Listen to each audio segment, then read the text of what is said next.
नमस्कार मित्रांनो, आपल्या यूट्यूब चॅनलवर आपले स्वागत आहे. आजच्या या सखोल विश्लेषणामध्ये आपण एका अतिशय गाजलेल्या पुस्तकाचा रिव्ह्यू करणार आहोत. या पुस्तकाचे नाव आहे Adolf Hitler the great dictator. प्रसिद्ध मराठी लेखक अतुल कहाते यांनी हे लिहिलं असून मेहता पब्लिशिंग हाऊसने ते प्रकाशित केलं आहे. आणि हे अतिशय अत्यंत महत्वाचं पुस्तक आहे. नक्कीच, कारण हिटलर हा शब्द उच्चारला की आपल्या डोळ्यांसमोर थेट हुकुमशहा, क्रूरकर्मा किंवा महायुद्ध अशाच प्रतिमा येतात. हो ना. पण आजच्या या आपल्या चर्चेचा उद्देशच हा आहे की एक अत्यंत सामान्य माणूस, किंबहुना सुरुवातीला अत्यंत अपयशी ठरलेला माणूस, जगाला विनाशाच्या खाईत लोटण्याइतपत शक्तिशाली कसा बनतो. अगदी बरोबर. कारण हा इतिहासातील असा अध्याय आहे जो कितीही वेळा वाचला तरी आपण नव्याने अचंबित होतो. खरंय. हे पुस्तक केवळ इतिहासाची जंत्री नाहीये, तो मानवी मानसिकतेचा एक अत्यंत भयानक आरसा आहे. एक सामान्य माणूस संपूर्ण राष्ट्राला संमोहित करून एका सामूहिक आत्महत्येकडे कसं घेऊन जातो याची ही कहाणी आहे. आणि कोणत्याही हुकुमशाहीची सुरुवात कशी होते याचं हे जिवंत उदाहरण आहे. त्यामुळे आपण अगदी त्याच्या बालपणापासून, त्याच्या मुळांपासून सुरुवात करूया. हां, त्याचा जन्म 20 एप्रिल 1889 रोजी झाला. हो, आणि पुस्तकात अतुल कहाते यांनी त्याच्या कुटुंबाची पार्श्वभूमी खूप रंजकपणे मांडली आहे. त्याचे वडील ॲलॉईज हे अत्यंत तापट आणि शिस्तप्रिय होते. हो, आणि हे त्यांचं तिसरं लग्न होतं. बरोबर. त्याची आई क्लारा ही वयाने वडिलांपेक्षा खूप लहान होती. आई प्रेमळ होती, पण घरामध्ये वडिलांचा इतका विलक्षण दरारा होता की कुणाचीच काही बोलण्याची हिंमत नसायची. अगदी. आणि ह्याच हिंसक वातावरणातून ना एक अतिशय अंगावर काटा आणणारा प्रसंग घडला. मी जेव्हा हे वाचत होते ना, मला अक्षरशः धक्काच बसला. तो फटके मोजण्याचा प्रसंग ना. हो, म्हणजे त्याचे वडील त्याला सतत मारहाण करायचे. पण एकदा या लहानग्या मुलाने ठरवलं की आता यापुढे रडायचं नाही किंवा या मारहाणीला घाबरायचं नाही. नेहमीप्रमाणे वडिलांनी त्याला मारायला सुरुवात केली. पण यावेळी वेदनेने ओरडण्याऐवजी त्याने मोठ्याने मारलेल्या फटक्यांचे आकडे मोजायला सुरुवात केली. अरे बापरे. हो, 1, 2, 3 असं करत तो मुलगा तब्बल 32 पर्यंत ते अमानुष फटके मोजत राहिला. 32 फटके? हो, आणि रडण्याऐवजी निर्विकारपणे फटके मोजणाऱ्या या मुलाला पाहून वडील स्वतःच थक्क झाले. त्यांचा संताप कुठेतरी हतबलतेत बदलला आणि त्यानंतर त्यांनी त्याला मारणं कायमचं सोडून दिलं. विशेष म्हणजे आपण रोडलो नाही हे अतिशय अभिमानाने तो नंतर सांगायचा. आणि हे सगळं दृश्य त्याची आई दरवाजामागून पाहत होती. आता हे बघा, हा प्रसंग ऐकायला कदाचित एका लहान मुलाच्या बंडखोरीसारखा वाटेल, पण माझा अभ्यास असं सांगतो की यामागे दडलेले मानसशास्त्र अतिशय भयंकर आहे. या एका घटनेतून त्याच्या स्वभावातील तो टोकाचा दुराग्रह आणि समोरच्याला अजिबात न जुमाडण्याची वृत्ती आकाराला येत होती. म्हणजे भीतीचा सामना अधिक कठोर होऊन करायचा हे त्याने शिकून घेतलं होतं. अगदी बरोबर.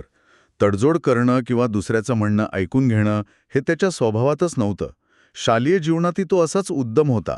शिक्षकांना त्रास देण्यासाठी मुद्दाम मळकट रुमाल फडकवणं वगैरे तो करायचा. आणि विरोधाभास असा आहे की हेच त्याचे दुर्गुण सुरुवातीला त्याला अपयशाकडे नेत होते. हो, तो व्हिएन्नाचा काळ. अगदी. त्याला एक महान चित्रकार व्हायचं होतं, पण व्हिएन्नाच्या आर्ट अकॅडमीने त्याला प्रवेश नाकारला. तिथे तो अतिशय स्वप्नाळू आणि आळशी आयुष्य जगत होता. कोणतेही काम न करता फक्त मोठ्या मोठ्या बाता मारणं हा त्याचा दिनक्रम होता. पण पुढे हेच दुर्गुण जे एका सामान्य माणसाला अयशस्वी बनवतात, तेच त्याच्या हुकुमशाहीचा पाया कसे बनले हे धक्कादायक आहे. कारण व्हिएन्नामधले त्याचे ते प्योअस त्याच्या विचारसरणीला एक अत्यंत विषारी वळण देणारे ठरले.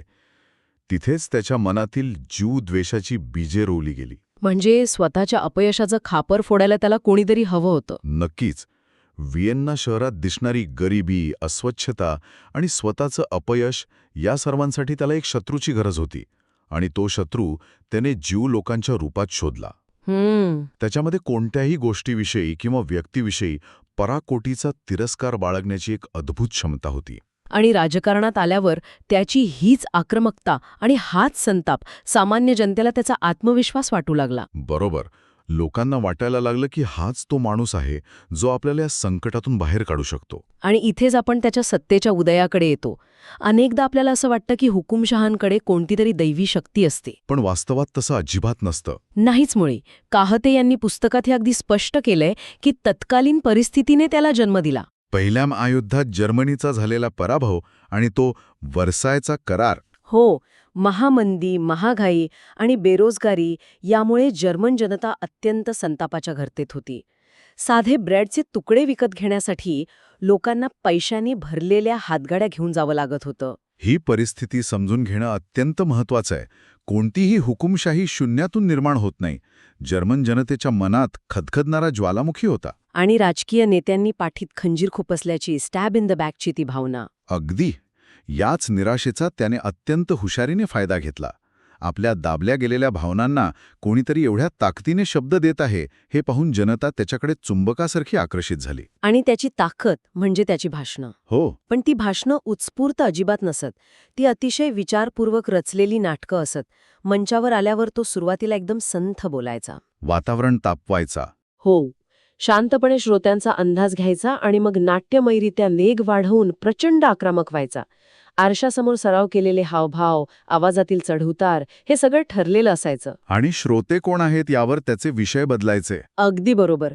उद्योगपती समोर असतील तर ज्यूबद्दल एक शब्द न काढता तो कम्युनिस्टांवर टीका करायचा. जेणेकरून तो त्यांचा तारणहार वाटेल, हा त्याचा धूर्तपणा होता. आणि फक्त भाषणच नाही तर राजकीय बैठकांमध्ये तो खोटा रागही दाखवायचा. हो, कोणी विरोधात बोललं की मंचावर थयथयात करायचा, राजीनाम्याची धमकी द्यायची. या सगळ्यातून त्याने पक्ष पूर्णपणे स्वतःच्या दहशतीखाली ठेवला. आणि इथेच जोझेफ गोबेल्ससारख्या सहकार्याची एंट्री होते. प्रोपोगेंडा. हो, गोबेल्सच्या मदतीने त्याने स्वतःची प्रतिमा एका देवदूतासारखी, एका मसीहासारखी उभी केली. एक खोटं 1000 वेळा सांगितलं की ते खरं वाटू लागतं. आणि मशालींच्या भव्य रॅली, स्वास्तिकाची चिन्ह याने लोकांवर अक्षरशः संमोहन केलं होतं. आणि या अपप्रचाराचा मुख्य आधार म्हणजे माइन काम्फ. माझा संघर्ष. तुरुंगात असताना त्याने लिहिलेलं हे पुस्तक. सुरुवातीला याला कोणी गांभीर्याने घेतलं नाही, पण सत्तेत आल्यावर याच्या लाखो प्रती विकल्या गेल्या. नवविवाहित जोडप्यांना सरकारकडून हे पुस्तक भेट म्हणून दिलं जायचं. किती भयानक आहे हे. आणि या सगळ्यातून त्याने जीव लोकांबद्दल जे वेश पसरवलं ते वाचून आजही थक्क व्हायला होतं. हा द्वेष पूर्णपणे एका महाकाय खोटारडेपणावर उभा होता. पुस्तकातली ती आकडेवारी बघा. हो, ती 1933ची आकडेवारी ना. हो, जर्मनी जीव फक्त 0.76% होते. म्हणजे 1%हूनही कमी. बरोबर. आणि जर्मनीच्या सर्व समस्यांचा खापर त्याने या 1%हून कमी लोकांवर फोडलं.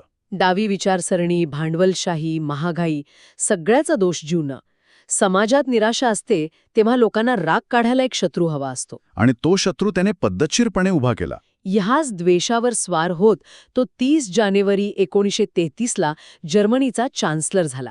आणि इथे पुस्तकातील एक अत्यंत उल्लेखनीय वाक्य मला सांगावंसं वाटतं. सांगा ना. तो अतिशय गर्वाने म्हणाला होता की 30 जानेवारी 1933 या दिवशी सुरू झालेले थर्ड राईखचे म्हणजेच त्याच्या साम्राज्याचं अस्तित्व पुढची 1000 वर्ष टिकेल. 1000 वर्षे. हो, ही त्याची दरपोक्ती होती. हो. पण प्रत्यक्षात काय झालं? हे 1000 वर्षांचे साम्राज्य मोजून 12 वर्षे आणि 4 महिने टिकलं. फक्त 12 वर्षे. हो, पण या एवढ्याशा काळात त्याने दुसऱ्या महायुद्धाच्या रूपाने जगाचे जे अतोनात नुकसान केलं ते कल्पनेपलीकडचे होते. लाखो लोकांचे बळी गेले, छळछावण्या, हे सगळं अत्यंत भयानक होतं. त्याला असा भ्रम होता की बलवानांनी दुर्बळाला नष्ट करणं हा निसर्ग नियम आहे. आणि पुस्तकात तो उल्लेख आहे ना, जिथे त्याने स्वतःची तुलना रॉबर्ट कॉख या जीवाणूंचा शोध लावणाऱ्या शास्त्रज्ञाशी केली होती. हो, समाजातील जंतू नष्ट करण्याचं महान कार्य आपण करत आहोत असं त्याला वाटायचं.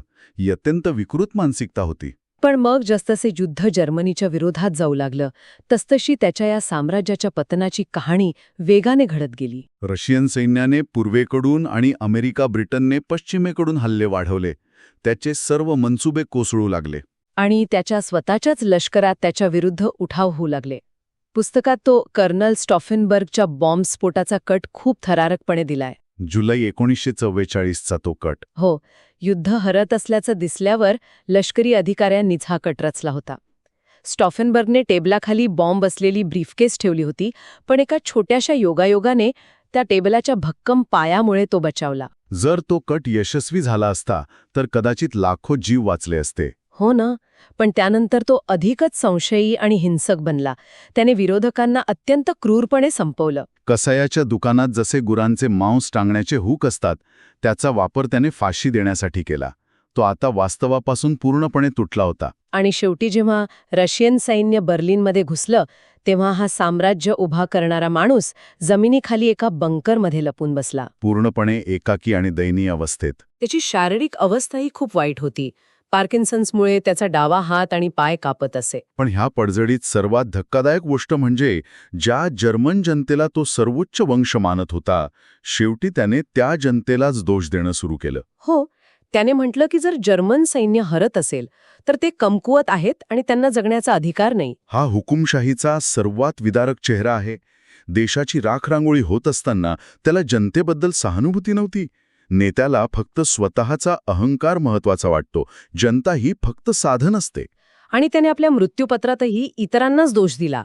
जवळच्या सहकाऱ्यांवरही देशद्रोहाचा आरोप लावला. आणि शेवटी 30 एप्रिल 1945 रोजी त्याच बंकरमध्ये त्याने स्वतःवर गोळी झाडून आत्महत्या केली. गोबेल्सनेही कुटुंबासह स्वतःला संपवलं. हे सगळं वाचताना खरोखरच मन सुन्न होतं. हो. आणि म्हणूनच मला वाटतं की हे पुस्तक का वाचावं याचं उत्तर इथेच आहे. हे फक्त इतिहास सांगत नाही तर मानवी मानसिकतेचा अभ्यास आहे. अगदी बरोबर. परिस्थिती बिकट होते तेव्हा समाज आपला विवेक कसा गमावून बसतो आणि हुकुमशहाच्या भूलथापांना कसा बळी पडतो हे समजून घेण्यासाठी हे पुस्तक प्रत्येकाने आवर्जून वाचलं पाहिजे. लेखक अतुल कहाते यांनी मोठा इशारा दिलाय. अशी परिस्थिती भविष्यात कुठेही निर्माण होऊ शकते. हो, जेव्हा लोक निराश असतात तेव्हा कोणीतरी मसीहा येईल ही भाबडी आशा असते आणि तिथूनच हुकुमशहा जन्म घेतो. समाजाचा सामूहिक विवेक जागृत ठेवणं गरजेचं आहे. अंधभक्ती राष्ट्राला किती महागात पडते याचा हा धडा आहे. बरोबर. आता या चर्चेच्या शेवटी आपण एक अत्यंत विचार करायला लावणारा प्रश्न श्रोत्यांसाठी सोडून जाऊया. हो, आपण एवढी चर्चा केली, पण एक मूलभूत प्रश्न उरतो. जर 1930च्या दशकात जर्मनीची आर्थिक स्थिती उत्तम असती, लोकांच्या हाताला काम असतं, तर हिटलरसारख्या माणसाला कोणी स्टेजवर उभं राहून भाषण तरी करू दिलं असतं का? नक्कीच नाही. मग समाजाची हतबलता हीच हुकुमशाहीची खरी जन्मदात्री असते का? यावर सर्वांनी नक्की विचार करा. खूपच सखोल विचार आहे हा. मित्रांनो, तुम्हाला जर का हा आजचा व्हिडिओ आवडला असेल तर आपल्या चॅनलला लाईक, शेअर आणि सबस्क्राईब करायला विसरू नका. चला तर मग, एका नवीन पुस्तकासोबत पुन्हा भेटूयात पुढच्या व्हिडिओमध्ये. तोपर्यंत नमस्कार.